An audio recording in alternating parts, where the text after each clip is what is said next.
Ce matin à Dakar, les 500 jeunes participants de l'Afrique et de la diaspora ont produit un document de haute facture sur les difficultés que traverse la jeunesse africaine, notamment dans le secteur de l'emploi. C'est en présence des autorités politiques du continent et des partenaires au développement. Le compte rendu est signé Lamine Touré. C'est aux représentants des chefs d'État du Mali et du Sénégal que les jeunes leaders des Nations Unies ont remis la déclaration finale issue du 4e sommet panafricain consacré à l'emploi. Dans cette communication, les jeunes ont clairement identifié les défis à relever. Les questions liées au chômage, au sous-emploi, au VIH, au FGM et à la santé sexuelle de la reproduction constituent des problèmes qui minent la jeunesse et dont la solution impose une démarche holistique. L'emploi, l'éducation, la santé, entre autres, ont fait l'objet d'échanges et de partages entre participants pendant près d'une semaine. Au final, c'est le chef de l'État du Sénégal, Macky Sall, qui a été interpellé par les jeunes pour porter ses résultats aux instances internationales. Les présidents Macky Sall du Sénégal et Ibrahim Boubacar Keïta du Mali apportent les présentes recommandations au niveau des rencontres de chefs d'État à l'Union africaine, au sommet de la francophonie et à l'Assemblée générale des Nations unies. Honoré est conscient de la pertinence des recommandations des jeunes, autorités politiques et partenaires au développement ont promis de consacrer plus d'investissements pour définitivement résoudre les problèmes de la jeunesse africaine. Le Fonds des Nations Unies pour la population depuis 1994, avec la conférence internationale sur la population et le développement, a mis en exergue toute la priorité qu'il faut porter à la jeunesse, et notamment sur la santé sexuelle et reproductive des jeunes et adolescents. Il est plus que jamais arrivé le temps d'agir pour apporter une réponse dynamique et porteuse d'espérance pour les jeunes. Les jeunes leaders des Nations Unies ont adopté la déclaration d'engagement entre la jeunesse africaine et celle de la diaspora. Le représentant du chef de l'État a reçu un fanion au nom de la CONCACAF, Confédération de football d'Amérique du Nord, d'Amérique centrale et des Caraïbes, et un message personnel du Premier ministre de la Jamaïque. Des cadeaux ont été offerts aux différents participants du 4e sommet panafricain de Dakar. Visite de courtoisie du directeur général de l'Institut des études juridiques supérieures du Nigeria, c'est au Djiaba. Et puis Fari Azingue, c'est son nom, a présenté au groupe international d'action contre le blanchiment d'argent en Afrique de l'Ouest une publication droit et politique en matière de blanchiment de capitaux, un outil pédagogique qui peut aider le Djiaba à appuyer les États membres dans leur législation nationale, nous dit Aboubakri Kane. Au-delà d'une visite de courtoisie, le directeur général du NIALS est venu présenter au Djiaba une publication intitulée « Droit et politique en matière de blanchiment de capitaux ». Un ouvrage de 420 pages de l'Institut des études juridiques supérieures du Nigeria. Une publication jugée nécessaire par l'Institut qui partage une même vision que ceux qui luttent contre le blanchiment d'argent et le financement du terrorisme à travers des cadres juridiques appropriés. En Afrique, blanchiment de capitaux rime parfois avec détournement de deniers publics. Il y a des relations étroites entre le blanchiment de capitaux et le détournement de deniers. Et très souvent, les personnes qui détournent utilisent les mêmes procédés que ceux qui font du blanchiment. Le blanchiment peut résulter de la corruption, de l'évasion fiscale, du trafic de drogue ou d'autres choses. L'ouvrage est donc une contribution pour aider le Djiaba et autres institutions similaires dans la lutte contre le blanchiment de capitaux. Un phénomène transnational organisé qui constitue une menace pour la paix et la sécurité dans le monde. Si on revoit la liste des incidents survenus récemment comme la faillite de certaines banques ou d'autres scandales notés dans le monde, on se rend compte de la menace que constitue le blanchiment de capitaux. Si on laisse le phénomène prospérer, on va freiner les investissements dans nos pays parce que les vrais entrepreneurs ne peuvent pas compétir avec ceux qui font du blanchiment. Le groupe intergouvernemental d'action contre le blanchiment d'argent en Afrique de l'Ouest entend tirer profit de cette publication. Des propositions de partenariat entre le NIALS et le Djiaba ont aussi été étudiées au cours de la rencontre. L'objectif pour les deux parties est d'élaborer des mécanismes performants de lutte contre le blanchiment de capitaux et le financement du terrorisme. Le dossier du jour, c'est sur la plomberie. La plomberie, un métier en mutation, si beaucoup exerçaient avant sans formation. Aujourd'hui, la formation adéquate est indispensable. Pour répondre à cette exigence sociale, l'État a créé le centre de formation au métier de bâtiment et des travaux publics de Diamniadio. L'établissement a une filière en plomberie, nous dit Diana Badja. Sandaga, rue Fleuriste. Ici, les plombiers s'activent en plein air. On vend dans cet endroit tout type de matériaux afférents à leur métier. Pour la plupart, ils n'ont reçu aucune formation. Ils ont appris la plomberie dans la rue. Ces plombiers ont du mal à s'adapter aux nouveaux matériaux dont ils mettent en cause la qualité. Si tu installes une maison et tu pars, ça fait des fuites, on t'accuse. Et c'est pas toi qui a fait ce boulot.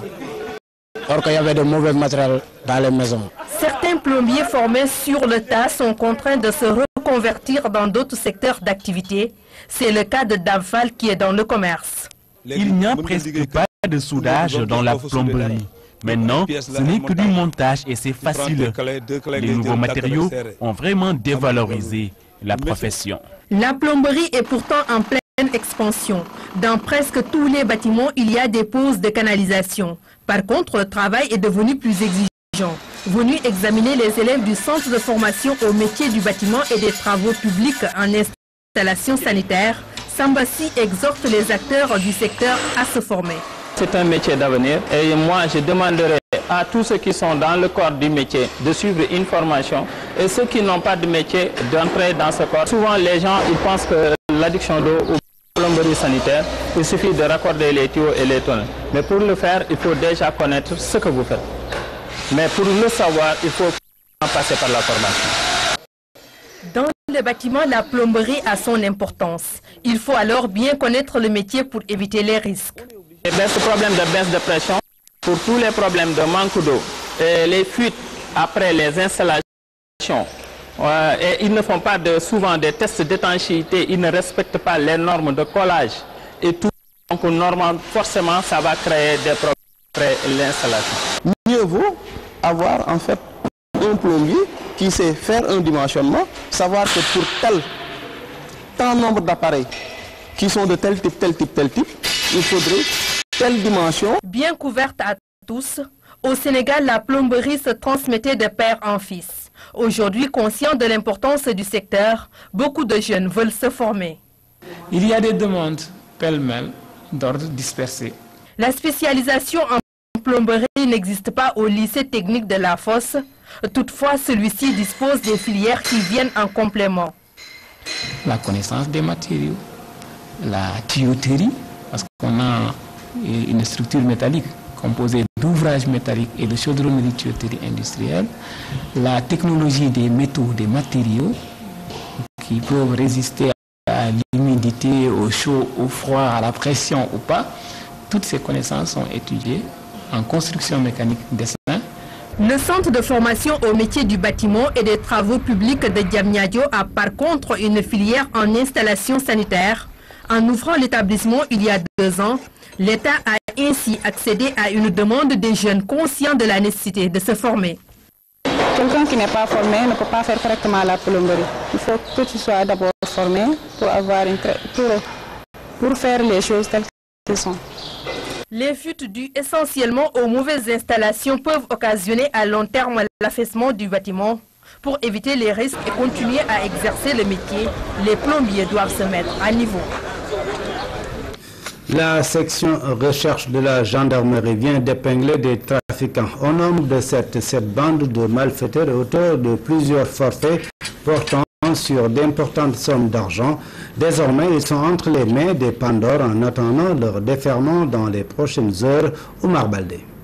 Cette bande de malfaiteurs est désormais hors d'état de nuire. Pendant longtemps, ces personnes ont excellé dans le vol de chèques avec un système assez performant qui leur a permis de soutirer de l'argent à d'honnêtes citoyens. Leur modus operandi consiste à approcher des enfants dont leurs parents détiennent une certaine fortune. Ils conseillent l'enfant de voler un chèque, de voler le chéquier de son père. Bon, une fois en possession du chéquier, donc ils entrent directement en contact avec certains agents des banques de la place. Partant de là, ils émettent le chèque, ils le signent, et une fois à la banque, avec la complicité d'un agent, ils perçoivent le chèque. La bande composée de 7 individus, dont 2 mineurs et une dame, a pu opérer pendant longtemps dans des quartiers huppés de Dakar. Il s'adonne à une nouvelle forme de délinquance. Pour le cerveau, bon, quand on l'a pris, après on a remonté. C'est à partir de là qu'on a pu appréhender l'autre bande qui est composée d'une dizaine de personnes. Une fois après avoir volé le chèque, il le présente à un de ses amis. Et cette personne-là, maintenant, c'est lui qui est chargé de rassembler le reste du groupe. L'enquête se poursuit. La gendarmerie se fixe l'objectif de démanteler totalement d'autres réseaux, une manière d'assurer la sécurité des personnes et de leurs biens. Actualité hors de nos frontières avec la Syrie où les combats ont connu une nouvelle dimension des départs vers la Syrie de certains jeunes. C'est le constat de services de renseignement isolés. La plupart des jeunes ont entre 15 et 16 ans. Posté il y a 3 jours depuis la Syrie, la dernière photo de celui que nous appellerons Hakim. Au grand désespoir de son père, le jour de la rentrée de janvier, au lieu d'aller au lycée, l'adolescent a pris l'avion d'abord pour la Turquie. Un bon vivant, je vous dis, qui était calme, qui n'avait aucune fréquentation, ni de loin ni de près, avec ces milieux-là, qui ne fréquentait pas ni les mosquées ni autres. Il apprenait l'arabe? Non, il ne parle pas l'arabe, il n'écrit pas l'arabe. Bon élève, délégué de classe, ce lycéen sans histoire est parti avec un autre élève du même établissement. Ce sont deux profils très différents. C'est-à-dire que sur l'un des 2 élèves, effectivement, tout le monde est tombé des nues. Nous sommes très surpris. Sur l'autre, c'est plus compliqué puisque, je vous l'ai dit, il a eu un parcours plus chaotique et que de ce fait, certains de ses agissements antérieurs pouvaient laisser présager que la situation, en ce qui le concerne, pouvait être compliquée. Les amis des 2 jeunes les avaient vus s'isoler pour discuter. Hakim avait changé. Par exemple, il n'écoutait plus de musique, il n'écoutait plus que des chants du Coran. Un jour, il a donné toutes ses affaires, on ne sait pas s'il les a données ou vendues en tout cas, mais il a vendu plein d'habits à lui. Leur dernier contact sur les réseaux sociaux date de 3 jours. Je lui ai dit, il faut que tu rentres absolument en France et il faut que tu penses à ta famille d'abord. C'est la première des choses et il a dit ne t'inquiète pas, j'aurai une récompense à la fin. Sur une photo que ces jeunes ne veulent pas diffuser, leurs copains posent avec des kalachnikovs.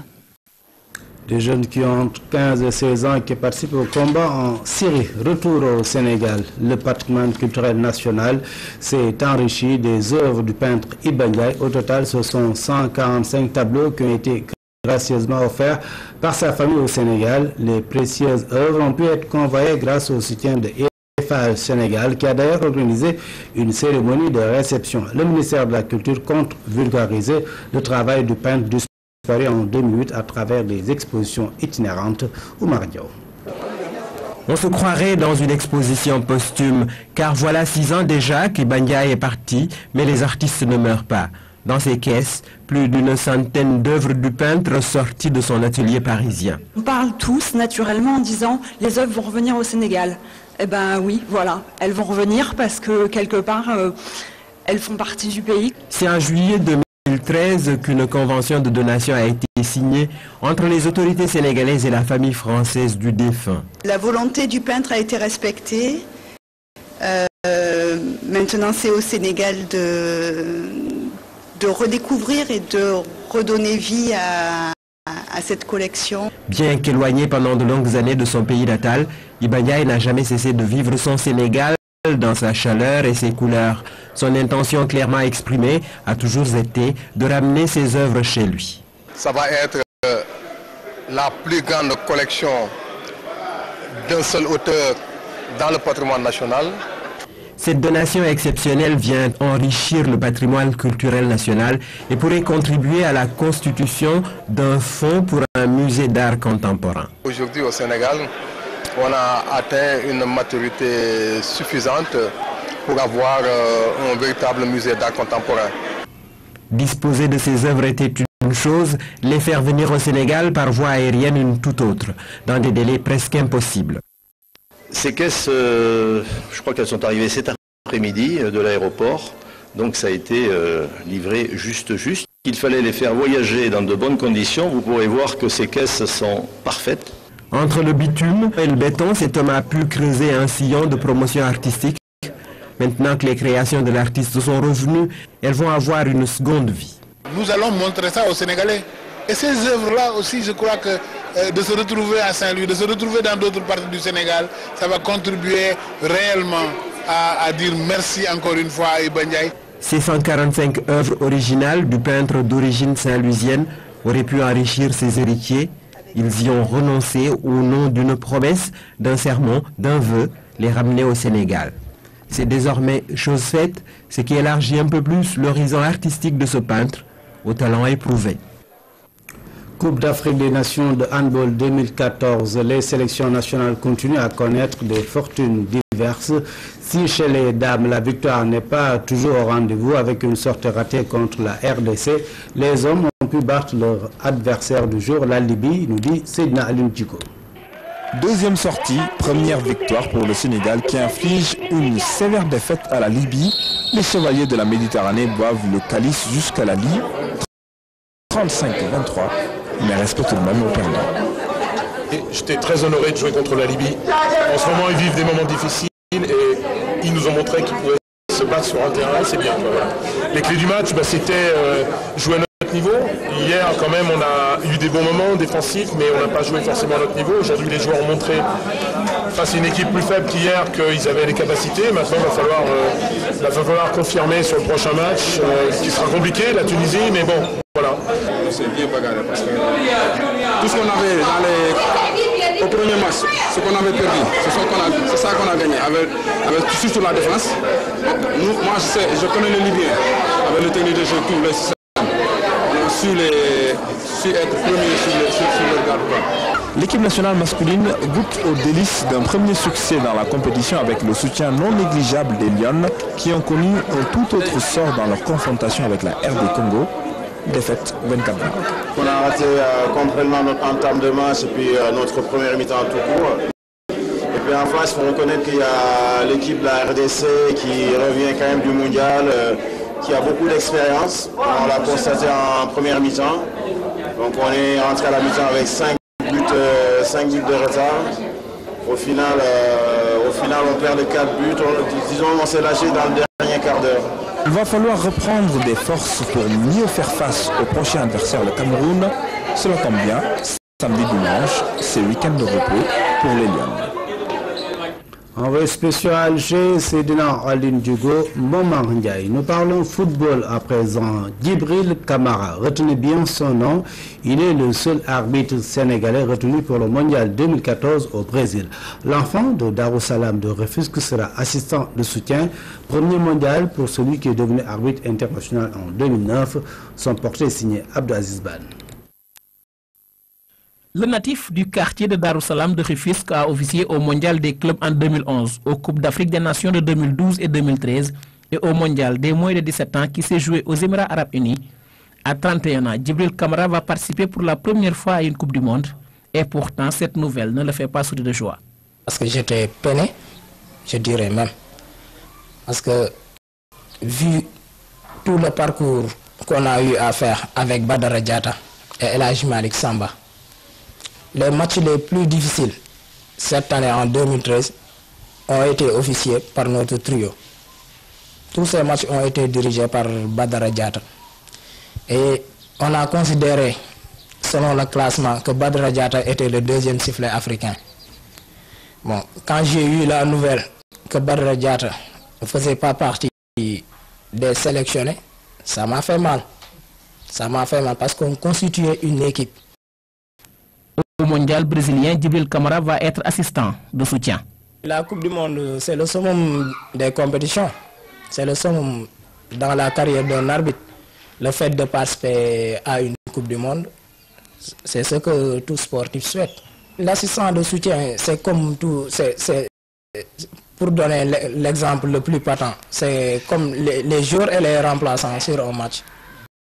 Parce qu'il peut arriver qu'un joueur se blesse ou qu'il y ait un Maroc que l'on ne souhaite pas. Ses formateurs et proches voient en lui quelqu'un de très sérieux dans son travail. Djiby, il s'entraîne tout le temps. Djiby est tout le temps avec les lois du jeu. Il s'amuse avec. Mais je dirais, c'est comme les autres, hein. Mais en tout cas, il a cette chance peut-être d'être jeune et d'être souvent peut-être un peu isolé, hein, et pour aller vers ces activités-là, que c'est surtout la question physique. Bon, il reste calme, serein, respecte les entraînements, écoute les consignes. Arbitre international depuis 2009, Djibril Kamara a démarré l'arbitrage en 1999. L'ancien joueur de football de la jeunesse amicale de Darussalam a failli ne pas devenir arbitre. Parce que j'aimais le foot, je suis entré dans l'arbitrage, quelques mois, je ressors et je reviens de nouveau. Marié et père d'un enfant, cet arbitre est titulaire d'une licence en banque assurance. Djibril Kamara est adepte du travail bien fait. Pour lui, l'arbitre doit être toujours au-dessus du jeu. Et oui, le Sénégal sera donc au Mondial 2014 avec cet arbitre Djibril Kamara. CHAN 2014, deuxième journée de la poule C, match nul, un but partout entre la Libye et le Ghana.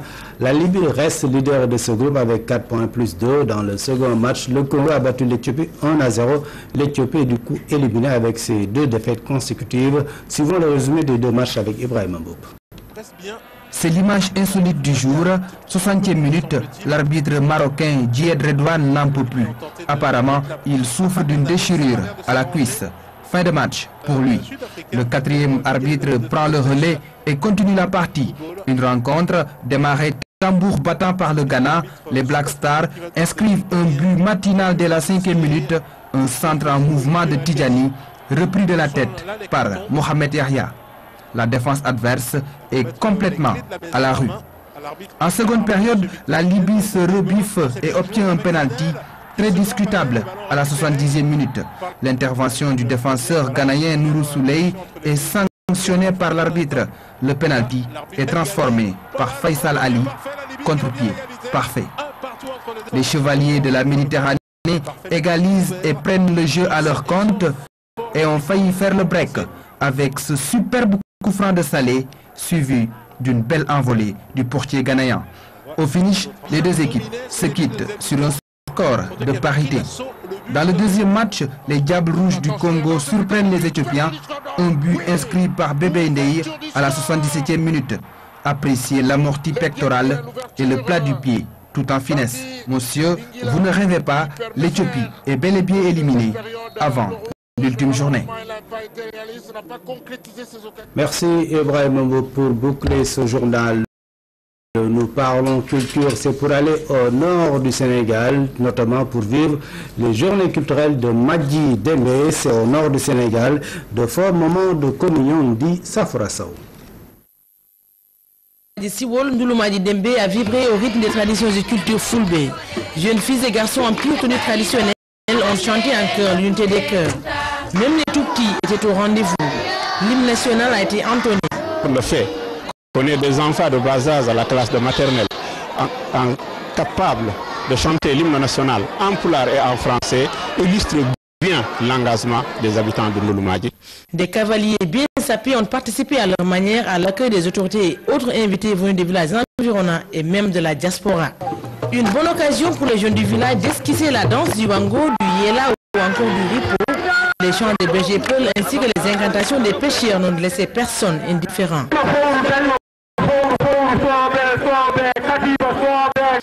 Une initiative des jeunes de Ndouloumadji Dembé en partenariat avec leurs frères de la diaspora. L'approche que nous avons du développement, l'approche que nous avons de la culture, l'approche que nous avons au bien-être est venue simplement à un ressenti, participer à l'effort général fourni dans tout le pays. Le gouverneur de la région et les responsables politiques se sont réjouis de cette organisation de haute portée culturelle. La culture est le ciment d'une nation. Sans culture, on peut se développer. La couture n'est pas seulement une expression de valeur traditionnelle, elle est surtout maintenant, et c'est la vision du chef de l'État, elle est le facteur de développement d'un pays. En marge de cette cérémonie d'ouverture, une élection Miss traditionnelle a été organisée. Une bonne occasion pour les habitants de Dembe et de Funebe d'inaugurer leur lycée et leur centre de santé. Les autorités ont également procédé au lancement de la construction des pistes de ralliement, non encore bitumées. Les jeunes de Nulumbadji Dembe dans la région de Matam, c'est au nord du Sénégal. Mesdames, Messieurs, c'est tout pour cette édition de 20h au Sénégal ou à l'étranger. Merci de nous avoir suivis. Bonsoir.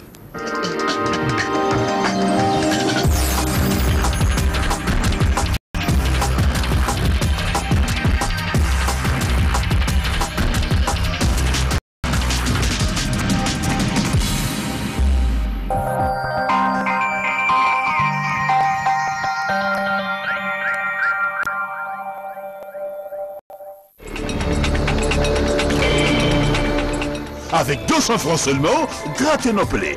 Découvrez 3 montants identiques et tentez de gagner jusqu'à 200 000 francs. Nopelé Dal, mon Nopelé.